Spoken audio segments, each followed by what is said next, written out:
Darkness and despair continue to hover over our globe, threatening to envelop us in its thick blind. And not even the bright flashes of the news feed on our screens can diffuse the shadows of chaos and confusion we see in our hazy horizon. And all the while the situation keeps on getting crazy, we continue to grapple with the threats of terror, trafficking, and trouble all over the world, like the abuse in Libya and Nigeria, the backlash of attacks in Iraq, civil unrest in Syria, and the nukes of North Korea. Not to mention the no ceasefire, no peace down in the Middle East, just crisis.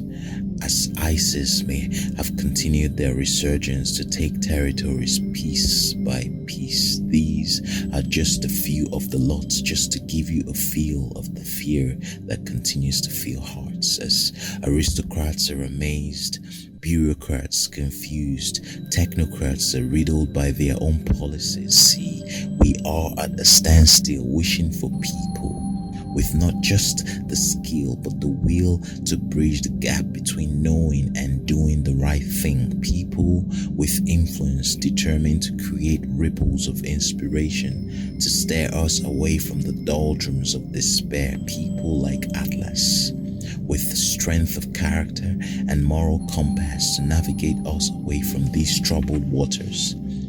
But we just can't keep on wishing for these people when we are these people who must begin to look inwards and not outwards for the solution.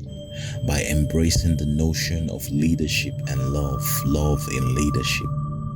By choosing to embrace the possibility of both, for it is like a double-edged sword few rarely use, but we can if we choose. But if we refuse, it will remain the lead on our ability to lead the future now. We must advance without even as much as a glance at our past, which is already cast, but to shape our present with empowering mindsets, morphing into frames of the kind of future we all picture.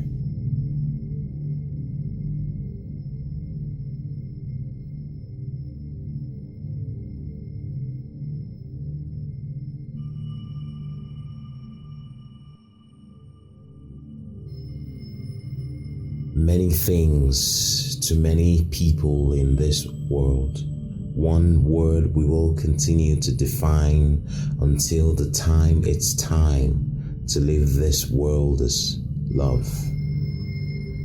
But if you asked me to define love, I will say it is a cocktail of emotions derived from deep-seated notions of what we think it should be. We have read and heard them say love is blind, so we do not see when we fall headlong into wrong relationships with all kinds of tricks, out for cheap thrills, and it kills us each time we miss it, because it seems like it does not matter how careful you are, you could still end up like a fool on the wrong side of love. Because love is not just about what we think. If what we think is not in sync with the Lord who came to this world to show us what this word love is. Love is not just feelings. Feelings fade over time.